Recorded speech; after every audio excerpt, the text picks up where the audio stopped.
पाकिस्तान के इस्लामाबाद में एक बैठक चल रही थी, आपने सुना होगा। वो बैठक फेल हो गई। कहा जा रहा है कि मीटिंग के दौरान अमेरिका ने कुछ ऐसी बात कह दी जो ईरान को चुभ गई और वहीं से पूरा डिरेल हो गया मामला। तो क्या कुछ हुआ उस मीटिंग में, यह आपको विस्तार से बताएंगे। साथ ही इंटरनेशनल तमाम अखबारों में इस मीटिंग कुछ ज़रूरी नोट्स छपे हैं, उसके बारे में आपको बताएंगे। मेरे साथी विनय सुल्तान आज सुबह से जुटे हुए थे अखबार पढ़ने में दुनिया भर के, और इस मीटिंग का एनालिसिस तैयार करने में बहुत सारी चीज़ें हैं जो आपको नहीं पता चली हैं। इस वीडियो में आपको वही सब बताएंगे कि आखिर ये मीटिंग क्यों फेल हुई और कोई रास्ता के डिप्लोमेटिक वाला बचा है या फिर से फुल ऑन युद्ध शुरू होने वाला है। नमस्ते, मैं सौरभ त्रिपाठी हूं, मेरे साथी विनय सुल्तान। सबसे पहले तो भाई दर्शकों को आप ये बताइए कि 2 दिन आपने ये वीडियो किया क्यों नहीं, लोग कमेंट करके पूछ रहे थे। इतवार के दिन तो छुट्टी थी और सोमवार के दिन मैंने छुट्टी ले ली और कोई व्यक्तिगत बहुत बड़ा कारण नहीं था। इतवारों को मैंने ऐसे बोला था कि बहुत कुछ व्यक्तिगत कारण, लेकिन दरअसल ये था काम करने का उस दिन मन नहीं था सोमवार को। थोड़ा मैंने सोचा कि दिल्ली उल्ली टहला वहला जाए, तो मैंने इनको बोला कि मेरे को बहुत जरूरी काम है तो मैं आज नहीं ऑफिस आऊंगा। मतलब मुझे तो लग रहा है जनता माफ कर देगी, पर इन्होंने जितना ईमानदारी से आपको बता दी जनता माफ नहीं कर। हाँ नहीं, कई बार ऐसे जो है गोली मार देना चाहिए, मतलब जैसे गोल मार लेते थे हम लोग स्कूल से, वैसे ही मामला था। तो बहरहाल ये चलते हैं। तो आज जो आप बताने वाले हैं वो जनता के मतलब इम्पोर्टेंट सुने लोग। हाँ, इम्पोर्टेंट डेवलपमेंट्स हैं। दरअसल पहले अपने को ये समझना पड़ेगा कि इस्लामाबाद डायलॉग असल में फेल क्यों हुआ। जब ये बताया जा रहा था, मैंने उस पिछले वीडियो में भी आपको कहा था कि एक रे ऑफ होप है, क्योंकि इतने ज़्यादा मुद्दे कॉम्प्लेक्स हैं, इतना कॉम्प्लेक्स जो है नेगोशिएशन है, डिप्लोमेटिक नेगोशिएशन है, कि उसके ऊपर एक मुलाकात में ना तो नतीजे पे पहुंचा जाएगा और ना ये जो है इस्लामाबाद डायलॉग जो है एक ही बार में कोई सोल्यूशन दे देंगे। अगर ऐसी स्थिति होती है कि एक बातचीत से सारी चीज़ें, अगर सारे मसलों का हल निकल जाता तो ये युद्ध भी नहीं होता, क्योंकि इस तरीके की बातचीत पहले भी हुई थी अमेरिका और ईरान के बीच में। दरअसल तो ये इसमें हम समझते हैं कि 3 जो बड़े मुद्दे थे जहाँ पे अमेरिका और ईरान के बीच में टकराव था, वो 3 मुद्दे क्या थे। तो पहला न्यूक्लियर एनरिचमेंट पे था कि उनको ये कहा गया ईरान को कि आप जो है न्यूक्लियर एनरिचमेंट जो है पूरी तरीके से बंद करेंगे और कोई भी ऐसा आप हमको ये गारंटी देंगे कि आज के बाद आइंदा से आप न्यूक्लियर हथियारों की दौड़ में शामिल नहीं होंगे। जो अपना न्यूक्लियर ख्वाब है कि आप न्यूक्लियर परमाणु शक्ति संपन्न देश बने, तो वो ख्वाब आपको छोड़ना पड़ेगा। दूसरी बात जो है ईरान की तरफ से कही गई कि लेबनान के ऊपर जो है लेबनान का मोर्चा, उसको शांति समझौते में शामिल किया जाए। और तीसरी बड़ी बात थी स्ट्रेट ऑफ हर्मुज पे ईरान का ये कहना था कि हमारा कब्जा रहेगा और हम वहां से टोल वसूल करेंगे, जिसके ऊपर अमेरिका ने पहले तो सहमति दी थी जब वो बातचीत की टेबल पे आ रहे थे, लेकिन बाद में अमेरिका जो है पूरी तरीके से इस मामले से पीछे हट गया। तो ये तीन ऐसे मुद्दे हैं जिनके इर्द गिर्द ये पूरी मीटिंग चल रही थी। और मीटिंग हुई कैसे, उसको आप समझ लीजिए कि एक तरफ ईरान का जो डेलीगेशन था वो कुछ लिख के भेजता था, तो उसके जवाब में अमेरिका का जवाब लिखित में आता था, और पाकिस्तान के जो लोग हैं, जो मीडिएटर्स जिनके पास में भी ये भूमिका थी, तो एक बार इधर जाते थे, एक बार इधर जाते थे, दोनों से बात करते थे, उनका लिखित जवाब दूसरे पक्ष को देके आते थे, दूसरा पक्ष इसको देके आता था। तो 21 घंटे के तकरीबन जो है ये बातचीत चली। 21 घंटे मीटिंग चली। हाँ, 21 घंटे, प्रैक्टिकली 15 घंटे ही, बाकी तो खाना पीना इधर उधर निकल गया समय। तो 15 घंटे लेकिन लगातार लोग बैठे और बातचीत की, और उसके बाद में दोनों की तरफ से ये हुआ कि ये जो है बातचीत, उसको किसी भी नतीजे पर हम नहीं पहुंचा पाए। आपकी बात सुन के मैं तो थोड़ा जल्दबाजी में आ गया हूँ कि भाई मामला फंसा कहाँ। हाँ, तो फंसा यहाँ पे कि पहले पढ़ लेते हैं कि इनके क्या कमेंट है, ताकि हमारे पास में एक बैकग्राउंड तैयार हो जाए कि कहाँ से दोनों पक्षों का क्या दावा है कि क्यों मीटिंग फेल हुई। तो उसमें जेडी वांस का जब जेडी वांस जो है इस्लामाबाद से निकलने लगे, तो उन्होंने प्रेस को जो ब्रीफिंग दी उसमें उन्होंने कहा कि हम किसी भी एग्रीमेंट पर नहीं पहुंच पाए। उन्होंने साफ साफ कहा अमेरिका से ज़्यादा ये ईरान के लिए बुरी खबर है, ये जेडी वांस का कहना था। हम बिना किसी सहमति के पहुंचे अमेरिका लौट रहे हैं, ईरान ने हमारी कोई भी शर्त मानने से इनकार कर दिया है, ये जेडी वांस का कहना था। इस बीच में एक पॉजिटिव साइन ये था कि मोहम्मद बागेर गलीबाफ, जो कि मजलिस के सदर हैं वहाँ पे ईरान के, उनकी जेडी वांस से आखिर में एक 1-to-1 मुलाकात हुई। दोनों नेता एक दूसरे से मिले, बैठे, बातचीत की। तो इसको एक पॉजिटिव साइन की तरह लिया जा रहा है। और इसी से आपको एक जो है ये मीटिंग आप याद रखना, इसको जहन में रखना, क्योंकि हम जब आगे का एनालिसिस करेंगे तो उसमें ये काम आएगा। और इस पूरी की पूरी जब मीटिंग खत्म हो गई तो अब्बास अरगची, जो कि विदेश मंत्री हैं ईरान के, उन्होंने भी अपना कमेंट दिया। उन्होंने ये कहा कि 47 साल में ये पहली बार हुआ था कि हम एक नेक नीयत के साथ में अमेरिका के साथ में जंग खत्म करने के लिए उनसे बातचीत करने लिए गए थे, और हम इस्लामाबाद में MOU साइन करने के कुछ ही इंच दूरी पे थे। मतलब अब्बास अरगची का कहना था कि लगभग सहमति बन गई थी, लेकिन अंत में जाके एन मौके पे जाके जो है यूएसए ने गोल पोस्ट शिफ्ट कर दिए। उसके बाद जो है सारी बातचीत जो है डिरेल हो गई, और उन्होंने बाद में ये भी लिखा कि नेक नीति से नेक नीति बढ़ती है और दुश्मनी से दुश्मनी बढ़ती है। अगर आप नेक नीयत से, आप साफ मन से और साफ इरादों के साथ में अगर बातचीत में नहीं आते हैं तो वो बातचीत कभी सफल नहीं हो सकती। ये अब्बास अरगची का कहना है। तो दोनों तरफ से अपने अपने जो है वो मौक़िफ़ दिए गए, दोनों तरफ से अपने अपने पक्ष रखे गए कि क्यों ये बातचीत फेल हुई है, क्यों हुई। हाँ, इसमें जो बेसिकली जो हमारे पास में एनालिसिस आ रहा है, उस एनालिसिस के हिसाब से दो बड़े डेवलपमेंट अब हमको देखने को मिल रहे हैं। पहली चीज़ तो ये कहा जा रहा है, एसोसिएट प्रेस ने ये खबर छापी है कि गुरुवार को हो सकता है जेनेवा या इस्लामाबाद में दूसरा राउंड इस मीटिंग का हो जाए। अच्छा, हाँ। और उससे पहले कल जो सोमवार को जेडी वांस ने फॉक्स न्यूज़ के सामने एक इंटरव्यू दिया था। उन्होंने ये कहा था कि हमने जो है वापस आने के बाद ईरान को एक नया ऑफर भेज दिया है, रिवाइज्ड ऑफर भेज दिया है। अब ईरान पे ये निर्भर करता है कि वो नया ऑफर स्वीकार करते हैं या नहीं। और ये उन्होंने नहीं बताया, लेकिन वाशिंगटन पोस्ट में खबर छपी है जिसमें ये कहा गया है कि अमेरिका की तरफ से ईरान को ये कहा गया है कि वो अगले 20 साल तक यूरेनियम एनरिचमेंट पूरी तरीके से रोक देंगे। अच्छा, अगले 20 साल तक। और वाशिंगटन पोस्ट में ही ये खबर छपी है कि ईरान जो है उसने 5 साल पे एग्री कर लिया कि हम 5 साल तक नहीं करेंगे, लेकिन 20 साल एक बहुत लंबा वक्त है। और ये मेरे को याद दिलाता है 2015 में जो ईरान और अमेरिका के बीच में लगभग फाइनल हो गई थी एक परमाणु समझौता, जिसको joint comprehensive plan of action या JCPOA कहते हैं। तो वो लगभग फाइनल हो गया था, जिसको ट्रंप एडमिनिस्ट्रेशन ने, ये बराक ओबामा एडमिनिस्ट्रेशन में शुरू हुआ था ये समझौता, और ट्रंप एडमिनिस्ट्रेशन ने उसको जो है पूरी तरीके से वहाँ से बैक ऑफ कर गए थे, और वो समझौता होते होते रह गया था। क्यों, अगर वो हो जाता तो वो बहुत हिस्टोरिकल समझौता होता, और उस समय जो है ये ईरान के साथ में अभी जो तनातनी की स्थिति है वो शायद ना होती। और उसमें ये था कि उस समझौते का, जो कि 2015 में लगभग फाइनलाइज कर लिया गया था, जिसमें अली लारजानी भी शामिल थे जो कि अभी मारे गए, और तमाम वो 6 साल का डिप्लोमेटिक एफर्ट था, जिसके नतीजे में ये समझौता सामने आया था, जिसमें ईरान ने लगभग सहमति दर्ज करा दी थी कि वो अपनी साइंटिफिक कैपेसिटी जो है वो 20,000 से घटाकर 6,104 पर कर लेंगे। और ईरान ने कहा, इस बात पे स्वीकृति दी थी कि वो 1 दशक के लिए जो है अपनी साइंटिफिक कैपेसिटी को कम कर लेंगे, घटा लेंगे जो वर्तमान है उससे। और उसके अलावा उन्होंने ये भी कहा था कि एनरिचमेंट लेवल जो है वो 3.67% पर ही रखेंगे, उससे ज़्यादा नहीं बढ़ाएंगे। आपको बता दें कि परमाणु बम बनाने के लिए यूरेनियम का एनरिचमेंट जो है 90% से ज़्यादा चाहिए होता है। तो बिल्कुल ये कहीं संभावना नहीं होती उस अगर ये 3.67% तक ही अगर एनरिचमेंट रखते तो न्यूक्लियर एनर्जी तो उससे बनती, लेकिन वहाँ से कोई परमाणु हथियार बनाना संभव नहीं था, और ईरान इसके लिए तैयार था। 2018 में जब ट्रंप आए सत्ता में, ट्रंप एडमिनिस्ट्रेशन ने इस डील को फिर से रीनेगोशिएट करने की कोशिश की, और अंततः ट्रंप जो है वो बैक ऑफ हो गए। और उस समय कई लोगों को कहना था कि इजराइल के दबाव में ट्रंप ने अपने कदम पीछे खींचे, नहीं तो एक ऐसा स्थिति बन सकती थी जब मिडिल ईस्ट में, वेस्ट एशिया में एक शांति की स्थिति बन जाती, एक परमानेंट सोल्यूशन निकल सकता था। तो ये जेडी वांस ट्रंप साहब आए और पूरा खेल खत्म हो गया।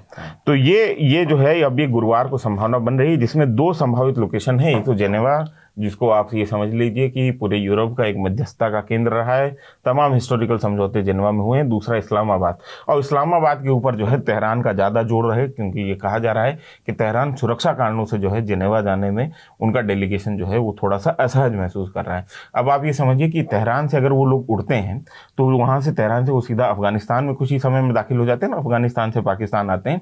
तो ये ईस्टर्न तेहरान का जो बॉर्डर पड़ता है, यहाँ पर इजराइल की कैपेसिटी नहीं है कि वो यहाँ पे हमला करे और वहाँ पे डेलीगेशन को नुकसान पहुंचाए। और वो लोग इतना, क्योंकि उनके टॉप लीडरशिप इतने ज़्यादा मारे गए हैं इजरायली स्ट्राइक में, तो एक अविश्वास जो है ईरान के मन में है। तो ईरान जो है ज़्यादा प्रेफर कर रहा है कि हम इस्लामाबाद में नेगोशिएशन करें बनस्पत की जेनेवा जाने की, क्योंकि जेनेवा उनके लिए दूर भी है और सुरक्षा कारणों की वजह से वो उससे बच भी रहे हैं। तो ये स्थिति, एक नया डेवलपमेंट ये है कि गुरुवार को हो सकता है कि बातचीत होती है। अब हम यहाँ से ये चलते हैं कि जो इस्लामाबाद डायलॉग था वो दरअसल फेल क्यों हुआ। हाँ भाई साहब, तो ये बहुत इंपॉर्टेंट मुद्दा है, क्योंकि लगभग न्यूक्लियर वेपन के ऊपर, एनरिचमेंट के ऊपर भी एक समझदारी जो है ईरान के साथ बन सकती थी, लेकिन सबसे ज़्यादा कड़ा विरोध ईरान की तरफ से किया गया, वो किया गया लेबनान के मोर्चे का। लेबनान में ईरान ये चाह रहा था कि हिजबुल्लाह को इस पूरी की पूरी पीस प्रोसेस में शामिल किया जाए, जबकि जेडी वैंस ने उसमें साफ कर दिया कि हम उसके ऊपर कोई कमिटमेंट आपको नहीं दे सकते। उसमें मतलब आप कह रहे बातचीत रुकी आगे लेबनान के मुद्दे पे? हाँ, लेबनान के मुद्दे पर जेडी वांस ने साफ कहा कि हमारे पास में कोई कमिटमेंट नहीं है। हालांकि बार बार ये कहा जा रहा है कि न्यूक्लियर वेपन के ऊपर ईरान जो है वो माना नहीं है। न्यूक्लियर वेपन के ऊपर एक सहमति बन सकती थी, पहले भी बनी थी, 2015 में भी बनी थी, लेकिन अभी जो है सबसे बड़ी दिक्कत ये होगी लेबनान के मोर्चे पे। और लगातार हम ये देख रहे हैं कि आईडीएफ का स्ट्राइक जारी है, और हम इसके ऊपर और डिटेल में बात करेंगे कि जो हमारा जो वॉर अपडेट का पूरा एक वीडियो होता है उसके ऊपर ये हमने थोड़ा सा फोकस किया है इस्लामाबाद डायलॉग के फेलियर के ऊपर। और इसमें एक बहुत इंपॉर्टेंट जो है तर्जिया, एक बहुत इंपॉर्टेंट विश्लेषण जो जिसको हम सबको समझना चाहिए वो छपा है वॉशिंगटन पोस्ट में। एक डेविड इग्नेशियस, एक बहुत रेपुटेड पत्रकार हैं वेस्ट के, अमेरिका के, और बहुत बड़े कॉलमिस्ट हैं, प्रोमिनेंट कॉलमिस्ट हैं, और वॉशिंगटन पोस्ट में लगातार लिखते रहे। और उन्होंने तमाम अपने सोर्सेज से बात की, क्योंकि उनके बहुत इंसाइडर सोर्स भी हैं, बहुत लंबे समय से वो यही नेशनल सिक्योरिटी और इंटरनेशनल अफेयर कवर करते रहे हैं, बहुत प्रतिष्ठित नाम है। तो उन्होंने अपने इंसाइडर सोर्सेज से बात करके और उन्होंने 3 पॉसिबल सिनेरियो जो हैं हमारे सामने रखे हैं। पहला सिनेरियो ये है कि पाकिस्तान कि ग्राउंड इन्वेजन जो है उसके लिए अमेरिकन लीडरशिप, मिलिट्री लीडरशिप खासतौर पे तैयार नहीं है, क्योंकि वो ये बात ऑब्जर्व कर चुकी है कि ग्राउंड इन्वेजन की स्थिति में हम बहुत लंबे और प्रोलॉन्ग्ड वॉर में फंस जाएंगे और ईरान के लिए वहां पे अपर हैंड होगा। अब आपको ये समझना होगा कि ईरान को ये पता है कि वो अमेरिका को हरा नहीं सकता है, लेकिन ईरान अब यहाँ पे ये भी समझ गया है कि अमेरिका भी उसको पूरी तरीके से नस्ते नाबूद नहीं कर सकता है, और ये यहाँ पे ये स्थिति बन जाती है।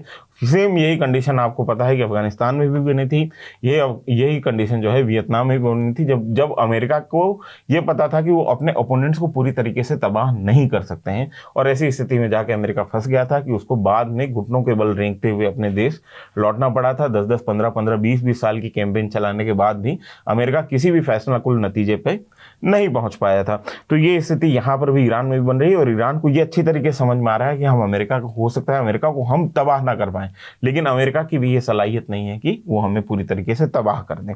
तो इस बीच में उन्होंने ये कहा है कि जो अमेरिका की डेविड इग्नेशियस का ये कहना कि अमेरिका को ये समझ में आ गया है कि उसका जो ग्राउंड इन्वेजन या ग्राउंड ट्रूप्स की जो स्थिति है, ग्राउंड ऑपरेशंस, वो सफल नहीं होने वाले हैं ईरान में, तो उन्होंने वो छोड़ दिया है।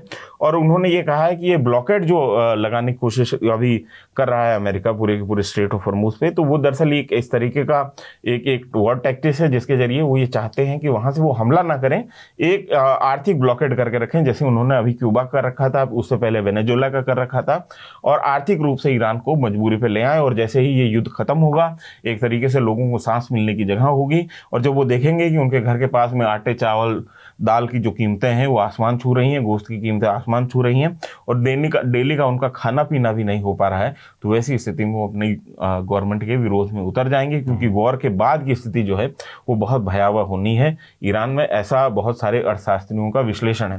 तो इस वेट में है कि हो सकता है उसके बाद में रिजीम के खिलाफ बड़े पैमाने पर प्रदर्शन हो और ये रिजीम चेंज हो जाए। तो ऐसा ब्लॉकेड करके रखें ताकि जो है ईरान को आर्थिक रूप से सांस लेने की जगह ना मिले, और उनके जो मित्र देश हैं उनकी तरफ से दबाव भी बने। हाँ, और उनके मित्र देश जो हैं उनकी तरफ से दबाव भी बने। दूसरी बात यह है, मोहम्मद बागेर गलीबाफ जो हैं उसके ऊपर अमेरिका लगातार दाव लगा रहा है, क्योंकि ये कहा जा रहा है कि वो अमेरिका के साथ में उनकी अंडरस्टैंडिंग अच्छी है। जेडी वांस के साथ में हमने जो मुलाकात आपको बोली थी, तो वो आप यहाँ पे याद करिए कि गलीबाफ जो है जेडी वांस से जाके मिले हैं, और वहाँ पे डेविड इग्नेशियस का कहना है कि एक ऐसा समय भी आ सकता है जिसको अमेरिका अपने एनालिसिस में देख रहा है कि जो गलीबाफ हैं वो गोल्डन ब्रिज जो है वो क्रॉस कर लें और अमेरिका के खेमे में आ जाए, अमेरिका से एक समझौता कर लें, अपने राजनीतिक नेतृत्व को उसके लिए समझा लें, और वो एक गोल्डन ब्रिज क्रॉस करके अमेरिका के आदमी के तौर पर जो है ईरान में एक नई लीडरशिप के तौर पर तैयार हों। जब वहाँ पे मास प्रोटेस्ट हो तो हो सकता है गलीबाफ, क्योंकि उन्होंने पहले रजा पहलवी को उस तरीके से पोजीशन करने की कोशिश की थी, लेकिन रजा पहलवी की कोई जनता में लोकप्रियता थी नहीं, तो अब वो जो है दाव जो है बागेर गलीबाफ के ऊपर खेला जा रहा है कि शायद हो सकता है कि अगर वहाँ पे सत्ता परिवर्तन की स्थिति हो तो बागेर गलीबाफ को एक लीडर की तरफ उनको प्रोजेक्ट करके और वहाँ पे अपने एक कठपुतली सरकार ईरान में बनाई जा सकती है। और तीसरी तरफ जो है, ये तीसरा सिनेरियो है, ये है जिसको डेविड इग्नेशियस कहते हैं कि उनको एक आकर्षक ऑफर ईरान को दिया जाए कि जो उनके ऊपर डुअल सैंक्शन है अमेरिका की तरफ से पिछले 50 साल से, वो हटा दिए जाएं और उनको पूरी तरीके से उनकी इकॉनमी को फ्री कर दिया जाए। ईरान पिछले 50 साल से जो उसकी सलाहियत है, क्योंकि वो सबसे बड़ी इकॉनमी हो सकता है पूरे के पूरे वेस्ट एशिया में, लेकिन इन सेक्शंस की वजह से वो लगातार जो है उसकी इकॉनमी श्रिंक करती रही है, और ईरान अगर सैंक्शन हट जाते हैं तो एक तरीके से उनको प्राणवायु मिल जाएगी, एक तरीके से उनको आर्थिक जो है उनकी ताकत जो है अचानक से बढ़ जाएगी और वहाँ पे अर्थव्यवस्था में सुधार आ जाएगा और वहाँ पे आम आदमी के पास में रोजगार और बेहतर अवसर होंगे। तो आकर्षक ऑफर जो है ये देने की कोशिश अमेरिका की तरफ से की जाएगी, जिसमें सैंक्शन शामिल है। और लगातार ये कहा जा रहा है कि अमेरिका हो सकता है इस नेगोशिएशन का सबसे बड़ा चिप जो अमेरिका की तरफ से ऑफर किया जा रहा है वो सैंक्शन हटाने का है, आर्थिक पाबंदियां हटाने का है, जिसके बाद में ईरान एक तरीके से रिवाइव कर सकता है। और ये आने वाले समय में हो सकता है, ये आने वाले समय में संभावना बताई, आने की संभावना बताई है, क्योंकि ये 3 जो हैं ये सिनेरियो बनते हैं। ये डेविड इग्नेशियस का कहना है और डेविड इग्नेशियस बहुत प्रतिष्ठित नाम है, जैसा कि हमने आपको पहले बताया। तो ये 3 संभावना अभी फिलहाल बनती है। गुरुवार को मीटिंग होगी नहीं होगी इसके ऊपर अभी कोई क्लियरिटी नहीं है। AP ने, एसोसिएट प्रेस ने छापा है कि हो सकती है, तमाम जगहों पे ये कहा जा रहा है हो सकती है, लेकिन ईरान की तरफ से अभी कोई कंफर्मेशन नहीं आया है। दूसरी तरफ इजराइल की तरफ से लगातार लेबनान के ऊपर हमले जारी हैं, हिजबुल्लाह के इजराइल के ऊपर हमले जारी हैं और उस मोर्चे पे अभी भी कोई शांति हमको नहीं दिखाई दे रही है। लेबनान वाला मुद्दा जो मेन मुद्दा था जिस पर बातचीत फंसी, उससे ये भी समझ में आ रहा है कि इजराइल का भी यूएस पर पर्याप्त दबाव है और इजराइल ने कहीं ना कहीं इनकार कर दिया कि बाकी जो वादा करना आप कराना, पर लेबनान के मुद्दे में हम पीछे नहीं हटेंगे। नहीं, अगर आप इसको दबाव की तरह भी नहीं देखें तो अमेरिका कैसे कमिट कर सकता है कि इजराइल जो है वो ना करे, क्योंकि इजराइल बहुत सिक्योरिटी स्टेट है। वो एक जब बात उसके सिक्योरिटी पे आ जाएगी तो अमेरिका की भी नहीं सुनेगा, वो अपना कैंपेन जारी रखेगा। अमेरिका चाहे, अमेरिका को ये बात समझ में आ रही है कि चाहे वो कितना भी इजराइल के ऊपर दबाव बना ले, अगर इजराइल ने ये बात ये लॉक कर लिया है कि इस टारगेट को मैंने लॉक कर लिया, वो इसको मेरे को उड़ाना है, तो उस समय वो अमेरिका के दबाव में भी बहुत नहीं आएगा। और ये समझी सी बात है। और ये लगातार इजराइल भी अंदर ही अंदर ये कोशिश कर रहा है कि मिडिल ईस्ट से अमेरिका का प्रभाव जो है वो धीरे धीरे घट जाए, तो अमेरिका का जो पावर वैक्यूम जो खड़ा होगा उसको इजराइल फुलफिल करे और एक तरीके से वो अरब देशों को सिक्योरिटी अम्ब्रेला प्रोवाइड कराए, जिस तरीके से अमेरिका करवा रहा था इससे पहले। और मिडिल ईस्ट में उसका जो है पंचायती वो बनी रहे, उसकी चौधराहट जो है वो बनी रहे। तो ये एक अंदर से एक गेम ये भी चल रहा है। तो पिछली मीटिंग क्यों फेल हुई और आगे एक मीटिंग हो सकती है, इन दोनों के बारे में हमने बात की। साथ ही 3 संभावनाएं बताई जिनके बारे में चर्चा है कि यूएस शायद वो डील कर सकता है ईरान से। तो डील होती है कि नहीं होती है, डिप्लोमेसी से, बातचीत के जरिए, संवाद के जरिए कुछ रास्ता बनता है, निकलता है कि नहीं, ये देखने वाला होगा। पर हमारी नज़र लगातार बनी हुई है, कुछ हमसे देरी हुई उसके लिए आप सभी से माफ़ी। बाकी हम कोशिश करेंगे कि समय से चीज़ें आप तक पहुँचा पाएँ। मैं सौरभ त्रिपाठी हूँ, मेरे साथी विनय सुल्तान, कैमरे के पीछे असद है। शुक्रिया।